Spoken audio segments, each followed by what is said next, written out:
Ya, selamat malam, Kak. Halo. Ya, silakan saudaraku, ada yang mau ditanya? Oh, belum bisa buka kamera ya. Halo. Ya, Ya, silakan. Bang Limbong, ada yang mau ditanyakan? ya ada mau tanya, Kak. Ya, apa itu? Nah, itu gini, kita kan satu iman juga. Mm-mm. Nah, itu memang pastor pastor semua itu, soalnya aku dari Katolik. Yang Siapa pastor? itu PSBN gitu sama yang lain-lainnya itu. Iya, Apa kenapa? memang nggak apa-apa, cuma nanya aja gitu. Iya, Karena pastor, pendeta. oh pendeta. Iya, Oh, oh, pastor sama pendeta kan beda itu. Kalau karena pendeta ya pendeta gitu. Cuma nggak masalah bagi soalnya itu bahasa Inggrisnya aja itu, pastor, ya, pendeta, pastor, ya. aku pikir Katolik juga. Iya, kalau Katolik itu nggak pastor, pastor, pastor gitu. Itu aja yang ditanya, Bang. Nggak ada yang pertanyaan yang lain lah. Ada satu lagi. Ya, silakan. Pernah aku dengar komentarnya orang kakak kan, Mm-mm. masalah masalah darah gitu. Memang nggak boleh makan darah gitu dicampur sama daging. Iya, di situ itu maksudnya adalah darah yang mentah-mentah diminum nggak boleh karena darah itu adalah nyawa gitu ya. Ya, Nah, kalau kami iman Katolik kan kami nggak mungkin yang mentah dimakan, yang masak, campur yang iya. masak. Oke. Tetap semangat memuji muliakan Tuhan Yesus. Jangan lupa baca Alkitab ya, Bang. Oke, oke, Ya, sama-sama. Tuhan Yesus memberkati. Salam. Ya, selamat malam Kasman. Malam. Assalamualaikum. Waalaikumsalam. Silakan saudaraku, ada yang mau ditanya?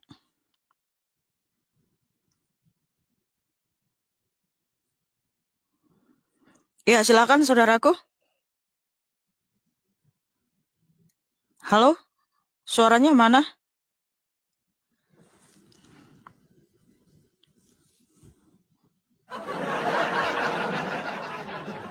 Terus Halo? umatnya. Oh, jaringan dia putus-putus. Ya, gimana saudaraku, pertanyaannya apa? Diulang lagi, kita nggak dengar. Pertanyaannya, kenapa Yesus harus disalib untuk menembus umatnya? Umatnya yang berdosa gitu. Aduh, baru mulai sudah rambut diomongin. Iya, maksud saya gini, kenapa Tuhan Yesus disalib gitu ya? Iya, iya betul, betul, betul. Ya, Tuhan Yesus Kristus disalib karena Tuhan Yesus mengaku dia adalah Tuhan dan Allah itu sendiri, ya. Sehingga Tuhan Yesus disalib. Dalilnya ada di Yohanes 10, Yohanes 5, Markus 14. Tuhan Yesus menyatakan dia adalah Sang Mesias, adalah Allah itu sendiri yang datang di atas awan-awan sehingga Tuhan Yesus Kristus disalibkan. Tetapi penyaliban itu telah membawa kita kepada keselamatan kekal. Sebab apa? Darah Tuhan Yesus itu tercurah ke bumi ya. Darah Tuhan Yesus itu berkuasa. Nah, ketika Tuhan Yesus darahnya yang memberikan kita pengampunan dan kebebasan di alam maut sehingga kita bisa bangkit. Nah, kamu tahu nggak sih kalau manusia itu mati, darahnya itu berteriak dari dalam tanah. Kenapa darah manusia bisa berteriak seperti yang tertulis di Kejadian 4 ya. Ketika Habel mati, itu darahnya itu berteriak dari dalam tanah. Saya baca ayatnya ya, Kejadian 4 ayat 10. Firman-Nya, apakah yang telah kau perbuat ini? Darah adikmu itu berteriak kepadaku dari tanah. Nah, kenapa darah kita yang sudah mati, kita sudah mati di darah kita berteriak dari dalam tanah? Sebab kita itu suara teriakannya gimana? Di situ berteriak artinya meminta kehidupan kekal, ya, meminta keadilan. Jadi darah kita yang berteriak dari tanah itu ingin kepada hidup yang kekal, ya. Sebab kita itu kan tidak mau selamanya ada dalam Hades, dalam dunia kematian, ya, dalam debu. Sebab kita itu adalah ciptaan Tuhan Yesus, ya. Nah, kenapa darah manusia bisa berteriak dari dalam tanah? Karena kita punya karena kita punya roh dan jiwa. Jadi roh dan jiwa kita itu tetap hidup sekalipun kita mati. Nah, kita berteriak dari dalam tanah itu kepada Tuhan Yesus untuk meminta hidup yang kekal ya, kepada kehidupan yang kekal. Nah, kalau darah Tuhan Yesus, saudaraku ya. Oke.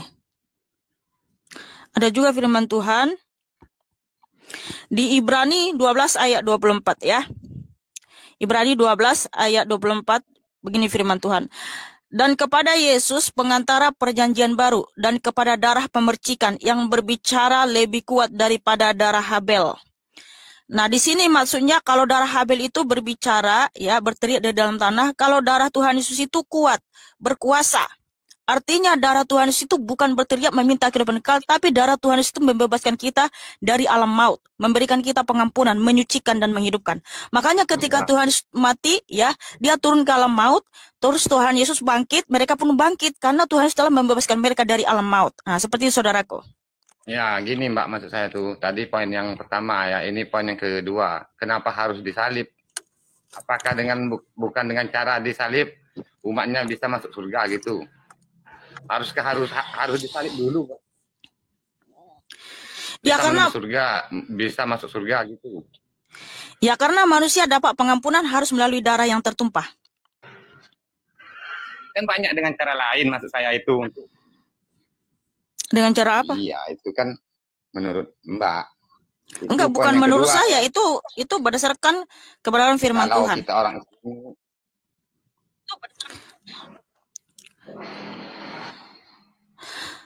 Kalau begitu dengan cara apa, Bang?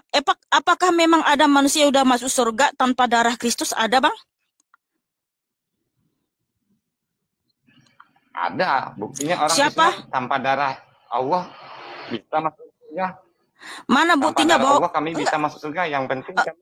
Enggak, bukti dulu. Bukti mana dalilnya bahwa ya, sudah ada manusia di surga tanpa darah Kristus? Mana bukti bahwa manusia ya harus pakai dalil, Bang? Mana bukti? Bentar. Mana buktinya bahwa ada orang manusia telah mati lalu dia bangkit tanpa darah Kristus sekarang sudah di surga? Siapa, Bang? Ya, kalau Mbak emang bisa bukti ya. Itu kan hanya di kitab itu bisa aja bukti. Ada buktinya di Efesus 4 ayat 8 sampai 10, Matius 27 ayat. Aja, Mbak. Aduh. Kamu dengar dulu. Ya. Kamu dengar dulu, Bang Kasman.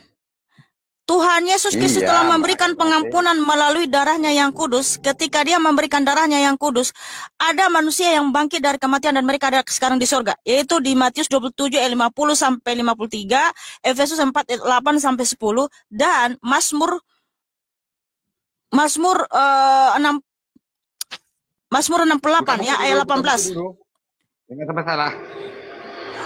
Ya, Mazmur 68. Iya, itu ada dalilnya, Bang. Ada datanya, Bang. Nah, kalau datamu mana? Mana datamu, Bang, bahwa ada orang yang bangkit dari kematian, lalu sekarang ada di surga tanpa darah Kristus? Mana, Bang? Ayo, silakan. Harus berapa banyak darah Yesus harus dikorban untuk umatnya? Oh alah, kayaknya ini orang ngerti nggak sih? Kita harus pakai data, Bang, bukan asumsi. Kalau asumsi aja, Bang, semua aja bisa bilang, oh iya, tanpa darah Kristus semua orang bisa masuk surga dan sekarang udah di surga. Tapi ada nggak datanya? Kalau cuma ngomong aja, Bang, aduh, mohon maaf, Bang, burung beo juga bisa ngomong.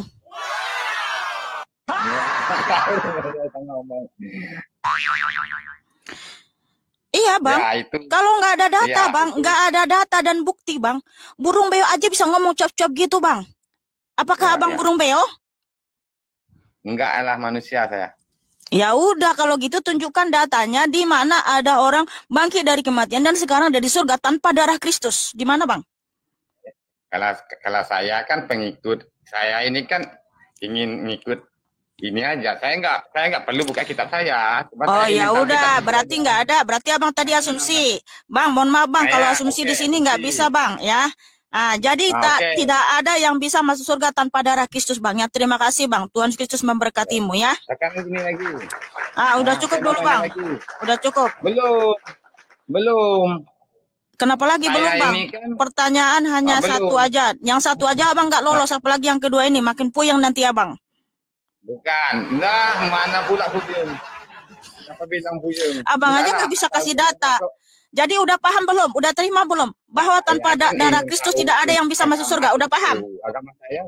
Nanti saya jelaskan Loh, agama saya, Mbak tidak enggak. paham. Ya, Masalahnya saya aduh. ingin tahu agama Mbak. Sekarang saya mau tanya, kenapa Yesus harus dipoto? Apakah Mbak udah pernah nengok Yesus yang Bukan Bang, asli? maksud nggak usah ke situ dulu Bang. Yang tadi kamu udah Enggak, paham saya belum? ingin Tanpa tahu. Ini darah saya mau masuk Kristus. Kristen, Ya dengar Mbak. dulu, kamu dengar. Saya Ya baru tahu Allah dulu Tuhan, tolong dasarnya. please. Kamu nggak mau dengar, saya turunin dah. Janganlah, saya mau nengok Mbak dulu. Ingat Masa Bang, main mati ya. Enggak, kamu harus oke. paham dulu. Udah paham belum? Bahwa tanpa darah Kristus nggak ada seorang pun yang bisa bangkit lalu masuk surga. Kamu tahu nggak, Nah, surga itu itu kan kudus, mulia, agung. Nggak, kamu dengar dulu Bang. itu kan menurut imannya Mbak, Aduh, imannya kami tidak berdarah. mohon Kami maaf ya. cukup Terima iman. kasih. Ini cukup iman. Bukti sekarang, bukti Bang ya. Tuhan itu telah memberikan bukti bahwa darahnya itulah memberi kebangkitan. Lalu sekarang udah ada di surga. Itu dalilnya tadi saya kasih Efesus 4 ayat 8 sampai 10. Matius 27 ayat 50 sampai 53. Ya, surga itu kudus, suci, mulia, agung. Tanpa kamu disucikan dengan darah Kristus nggak bisa masuk surga ya. Mana bisa? Satu dosa saja kamu lakukan nggak akan bisa membuat kamu masuk surga. Yang bener aja Bang. Jangan banyak asumsi Bang ya. Tolong. Ya, selamat malam KM. Selamat malam, Kak. Ya, malam. Oh, belum bisa buat kamera ya, masih. Oke. Iya, iya. Ya, Oke, silakan oke. saudaraku. Pertanyaannya Mohon apa? maaf ya. Hmm. Ya, bentar. Ini kan TikTok baru ya. Saya ini. Ya, silakan. Saya ini kan mau bertanya itu, Mbak. Iya. Mohon maaf ya. Ini saya kan orang Islam ya, tapi saya juga belum memahami tentang hukum-hukum Islam lah kayak gitu. Apakah Nabi Adam itu orang Islam? Mohon maaf Bang, Nabi Adam siapa dulu? Yang ditulis oleh Nabi Israel apa yang di mana nih? Kalau yang ditulis Nabi di Israel, Adam itu Kristen Bang. Dia penyembah Tuhan Yesus Kristus Bang, penyembah Yahweh Elohim Bang. Oke. Itu kayak gini ya. Sebelum surga dan neraka itu diciptakan oleh Allah, itu kan sudah ada lafaz itu di surga. Lafaznya itu la ilaha illallah Muhammadur Rasulullah.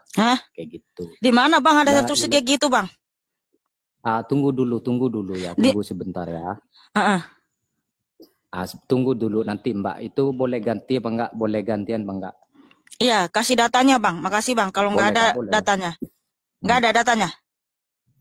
Nah, la ilaha illallah Muhammadur Rasulullah. Lalu kemudian datanya Bang, data. Malaikat itu bertanya-tanya. Aduh, lalu Tuhan. Bang, data. Yesus itu bertanya. Tuhan Yesus bertanya. Sama siapa Bang bertanya Bang? Iya.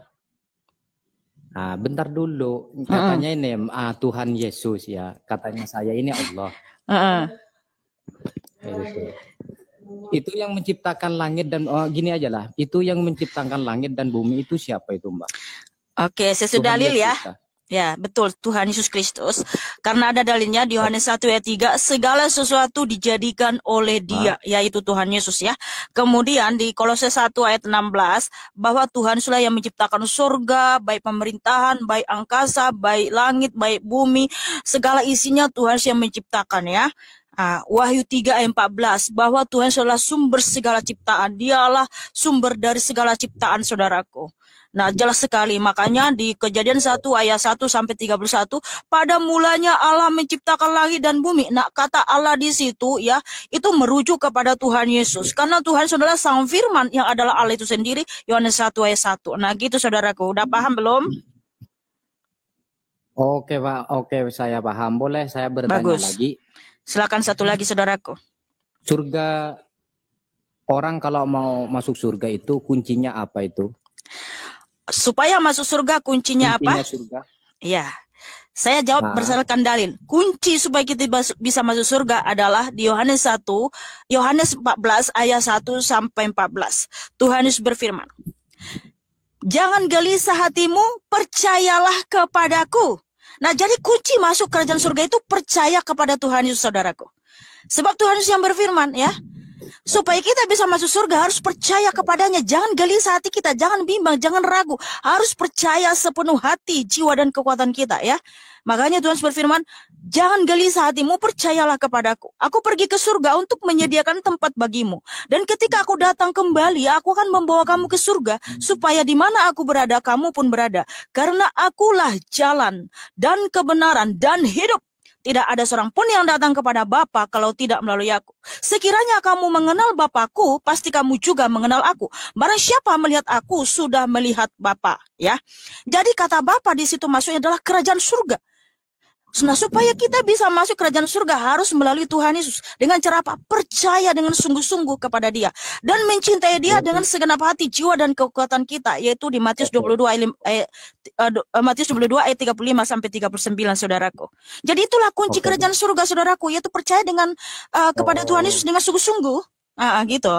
Oh, berarti itu harus harus meyakini ya, Mbak, harus meyakini ke dalam hati ya. Betul, dan makanya sampai dalam hati, sampai ke dasar lubuk hati kita, mencintai Tuhan Yesus dengan segenap jiwa dan kekuatan kita, saudaraku. Oke. Saya paham Mbak ini apa yang diomongkan. Tapi kalau menurut saya ya Mbak, itu kan menurut saya ya, kalau kunci surga itu, mohon maaf ya, boleh saya itu menjawab? Ya, silakan. Boleh saya itu menjawab. Kalau kunci tapi by the way Bang, tadi kan Abang yang bertanya kunci surga itu pas saya jawab. Ngapain Abang yang menjawab? Aduh, lucu juga Abang ini. Iya, boleh saya itu menjawab ya. Kunci surga itu kalimat la ilaha illallah Muhammadur Rasulullah. Kunci surga itu kalimat la ilaha illallah Muhammadur Rasulullah. Artinya itu Mbak, artinya la ilaha illallah Muhammadur Rasulullah. Tiada Tuhan selain Allah yang disembah, Nabi Muhammad itu utusan Allah. Loh, di mana di situ ada kunci surga? Iya. Oh lah. Di kata itu di mana di situ ada dikatakan tidak seorang pun yang bisa masuk surga tanpa Dia? Kunci surga itu siapapun kayak gini itu Mbak. Siapapun orang itu, orang Katolik, orang Kristen, orang Islam, orang Katolik, Islam, orang siapapun. Tapi itu kalau tidak dapat hidayah, kalau kita ada ya. Kita kan membicarakan tentang kunci kerajaan surga, ya, tidak seorang pun yang bisa masuk surga tanpa melalui aku, di mana di situ ada kalimatnya seperti itu. Kalau Tuhan Yesus kan jelas. Kalau dengar dulu, bentar Bang. Tuhan Yesus jelas. Iya, tapi kan bentar, enggak, kamu dengar dulu. Tuhan Yesus jelas. Yohanes 14 ayat 6.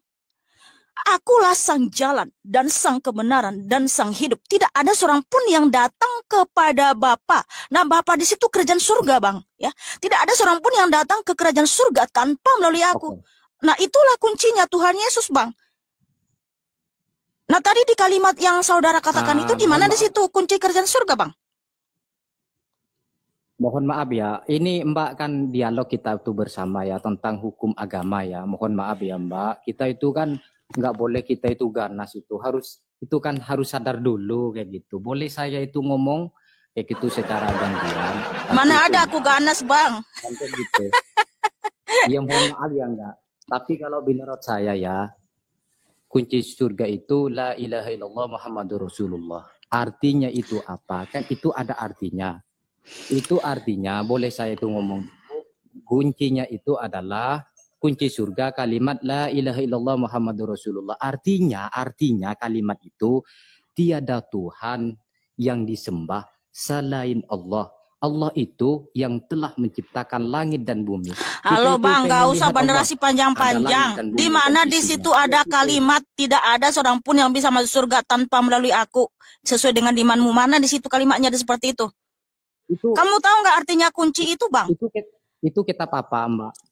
Aduh, oke lah, maaf Bang, kayaknya kurang paham ini Bang, mohon maaf Bang. Kuncinya artinya Tidak seorang pun yang bisa Gini masuk aja. tanpa melalui dia. Itulah kunci, Bang. Nah, di situ mana kata kunci di situ, Bang? Itu kitab apa? Aduh, udahlah Iya, Bang, sorry kitab lah Bang apa ya. itu? Mohon Kitab maaf apa, Bang. Mbak? Kayaknya nggak nyambung. Mohon maaf Bang, saudaraku. Terima kasih ya, Tuhan Yesus Kristus memberkatimu, saudaraku.